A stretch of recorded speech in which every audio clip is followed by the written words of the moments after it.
Здравствуйте, дорогие друзья! С вами юрист Валерий Табаков.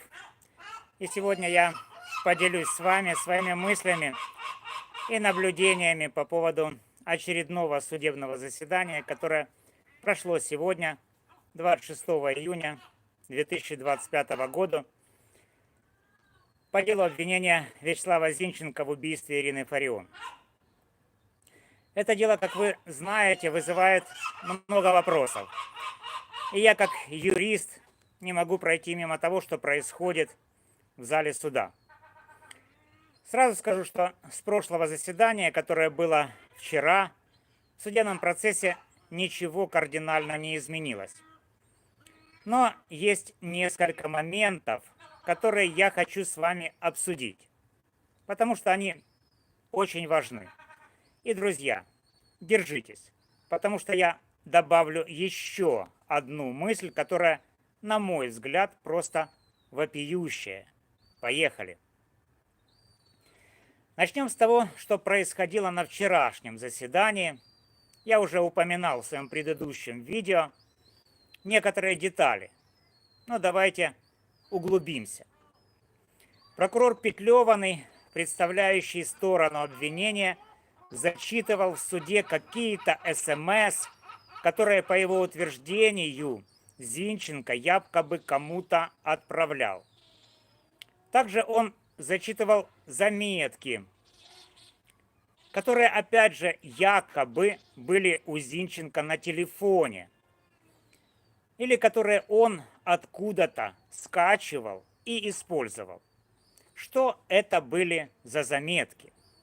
Например, там было что-то про то, что он хочет, чтобы его не считали лохом, что он кого-то любит, что он не хочет, чтобы его родители пострадали. И даже упоминание о том, что он точил нож. Звучит на первый взгляд как-то очень серьезно, правда? Но вот в чем загвоздка. Все эти СМС и заметки, которые зачитывал прокурор, были якобы подвергнуты лингвистической экспертизе. На самом деле это так. Но, друзья, я не услышал, чтобы Петлеваный огласил саму экспертизу. Он просто зачитывал тексты, многозначительно поглядывая на суд и на сторону защиты, и как будто бы говоря глазами: ну вы сами все понимаете. Но что тут понимать, друзья? Без выводов эксперта, лингвиста и лингвистической экспертизы эти СМС и эти заметки, все это просто набор слов, который не имеет никакого юридического значения. Это все равно, что зачитать в суде список покупок и сказать: смотрите, он купил картошку, значит, преступник. Я ознакомился, друзья, в свое время с текстом лингвистической экспертизы всех этих СМС и всех этих заметок. И знаете, что там сказано? Там нет ни единого вывода о том, что Зинченко, исходя из этих СМС и этих заметок, готовился к какому-либо преступлению или совершал криминальную деятельность. Ничего этого в лингвистической экспертизе нет. Тогда, друзья, возникает вопрос: зачем прокурор это делает? Зачем он зачитывает эти СМС, эти заметки? И я вам скажу, зачем. Это, друзья, психологическое давление на Зинченко. Петлеваный таким образом пытается деморализовать обвиняемого, создать у судей и у всех, кто следит за процессом, впечатление, что Зинченко будто бы это человек, который заранее все спланировал и готовился к убийству. Но, друзья, без экспертного заключения, без лингвистической экспертизы, без анализа этих СМС и заметок профессионалам, экспертам, лингвистам, эти зачитывания Петлеванова – это просто-напросто манипуляция. Прокурор Петлеванный, зачитывая эти тексты, использует старую как мир милицейскую тактику – взять на понт. Что это значит? Он пытается таким образом вывести Зинченко из равновесия, заставить его нервничать, оправдываться, путаться в словах. Расчет простой. Деморализованный человек может сорваться и сказать что-то вроде: «Да пошли вы все! Хотите, чтобы я признался? Вот вам, держите». Но, друзья, Зинченко пока не повелся. Это попытка взять его на понт провалилась. Прокурор Петлеванный не представил никаких доказательств, которые бы подкрепляли его слова и намеки. Он просто, Петлеванный, зачитывал какие-то тексты без экспертизы, без выводов, без юридического обоснования. Это не только непрофессионально, но и, я бы сказал, незаконно. Это не обвинение, это шоу для публики и просто попытка взять на понт обвиняемого. И вот, друзья, я подхожу к тому, что меня просто возмутило. Прокурор Петлеванный, похоже, решил пойти еще дальше. Он не только зачитывает какие-то СМС и заметки, но и делает акцент на том, что в телефоне и компьютере, которые сторона обвинения без всяких оснований считают принадлежащими Зинченко, находятся файлы на русском языке. Да, вы не ослышались, на русском языке.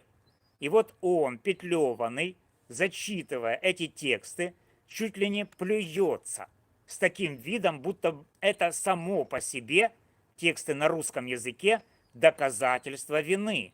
Мол, смотрите, все на русском, что тут еще доказывать? Если на русском, значит, убил Фарион. Это что, теперь русский язык – это улика? Это просто плевок в сторону всех русскоязычных граждан Украины. Друзья, я сам говорю на русском, и миллионы людей в нашей стране тоже. Это наш язык, наша культура, наша реальность. И что теперь, если у человека на телефоне текст на русском, он автоматически преступник? Это не только абсурд, это форменная дискриминация. Прокурор Петлеванный, похоже, хочет убедить суд, что сам факт наличия русскоязычных файлов – это доказательство вины. Но где сами доказательства того, что эти файлы принадлежат Зинченко? Где доказательства, что он, Зинченко, их туда лично закачивал? Ничего, друзья, этого нет. Это просто манипуляция, рассчитанная на эмоции, а не на закон. Теперь давайте перейдем к сегодняшнему заседанию. Что там происходило? Сторона обвинения, видимо, посмотрев мои предыдущие видео, а я знаю, что они таки их смотрят, друзья, решила сменить тактику. Я говорил, что им нужно по каждому доказательству, видеодоказательству, пояснять, что именно это видеодоказательство, этот видеофрагмент доказывает. Иначе любой этот видеофрагмент не может быть доказательством. Это просто кинофильм. И что вы думаете? Сторона обвинения не смогла этого обеспечить, не смогла этого сделать. Поэтому они предложили поменять порядок исследования доказательств. Вместо того, чтобы продолжать зачитывать свои сомнительные СМС и заметки и прокручивать свои видеофрагменты, они решили показать видео ареста Зинченко. Ну, показали они это видео. И что? Все и так знают, друзья, что Зинченко арестовали. Что конкретно это доказывает? Ничего нового. В процессе ареста они изъяли из его жилища имущество. Компьютеры, телефоны, шорты, футболки и тому подобное. И вот в этих компьютерах и телефонах, по их словам, были найдены какие-то там файлы. Но, друзья, вот главный вопрос. Где доказательства того, что эти телефоны и эти компьютеры принадлежат Зинченко? Где доказательства того, что именно Зинченко закачивал туда эти файлы, в том числе и на русском языке? Сторона обвинения хочет, чтобы мы просто поверили на слово. Вот телефон, вот компьютер, вот файлы, и все это Зинченко. Но, простите, нужно доказать, что телефон принадлежит Зинченко. По каким параметрам? Какой серийный номер? Какой аккаунт? Где логи? Где экспертиза? Друзья, ничего этого нет. Они просто нашли где-то телефон, нашли где-то компьютер и говорят, это Зинченко. А если это не его? А если файлы туда закачал кто-то другой? Доказательств нет. Я их не услышал.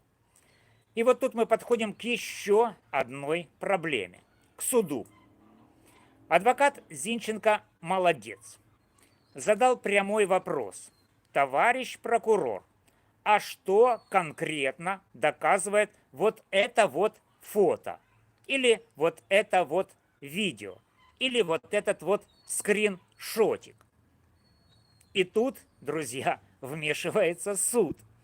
Суд сказал, что в начале заседания, дескать, когда зачитывали какой-то там протокол, они, то есть сторона обвинения, все пояснили. Что они там пояснили? Что изъяли имущество, так это и так понятно. Но что это доказывает? Доказывает ли это вину Зинченко? Доказывает ли это принадлежность телефона и компьютера Зинченко? Доказывает ли это то, что Зинченко сам закачивал туда какие-то там файлы и отправлял какие-то там СМС? Суд в данном случае сыграл на защиту прокурора. Прокурор молчит, а судья защищает прокурора. Никто, друзья, ни суд, ни прокурор не могут объяснить, как эти доказательства связаны с делом. Может, судья прочитал какой-то там сигнал, какой-то там телесный сигнал, который глазами прокурор послал суду, и этот сигнал суд расшифровал, будто бы это телефон Зинченко, а это компьютер Зинченко, а это Зинченко закачал туда эти файлы. Так выходит. Но где доказательства? Их нету. И судья не должен ни себя, ни нас обманывать. Я начинаю думать, что суд тоже находится в какой-то прострации или хочет ввести в прострацию нас. Они просто сидят и кивают головами, держат пальцы во рту, протирают очки, поправляют прически, прикрывают рты и о чем-то шепчутся на ушко. А сторона обвинения разыгрывает спектакль. Если суд не может заставить прокурора обосновать, что конкретно доказывает каждое фото, каждый файл, каждое видео, то о каком справедливом правосудии мы говорим? Суд должен сказать: прокурор, объясните, как это доказывает вину Зинченко. Но этого не происходит. И знаете, друзья, это очень и очень тревожный сигнал. И вот, подводя итог, я скажу прямо, с таким судом, с таким прокурором, который плюется на русский язык, как будто это само по себе преступление, рассчитывать на справедливость не приходится. Это позор для украинского правосудия. Суд выносит решение именем Украины, но с таким подходом никакого государства, основанного на законе, у нас не будет. Это спектакль, а не судебный процесс. Прокурор Петлеваный использует манипуляции, а не доказательства. Он пытается давить на Зинченко, давить на суд, давить на общественное мнение, а теперь еще и русский язык сделал чуть ли не уликой. Это не только юридический, это моральный провал, это плевок в сторону всех, кто говорит на русском, кто живет в Украине и хочет справедливости. Друзья, я буду продолжать следить за этим делом и держать вас в курсе. Но уже сейчас ясно, сторона обвинения не знает, как доказывать такие вещи, как принадлежность телефона или файлов. Им нужно повысить квалификацию, а лучше вообще пересмотреть свой подход. Если ты не знаешь, как доказать, что телефон принадлежит Зинченко, не берись за это дело. Если ты считаешь, что русский язык – это доказательство вины, то это уже не про закон, а про что-то другое. Спасибо вам, дорогие друзья, за внимание. Пишите в комментариях, что вы думаете об этом деле, о поведении прокурора, о поведении суда, о русском языке как доказательстве. Давайте обсуждать, потому что молчать нельзя. С вами был юрист Валерий Табаков. До новых встреч.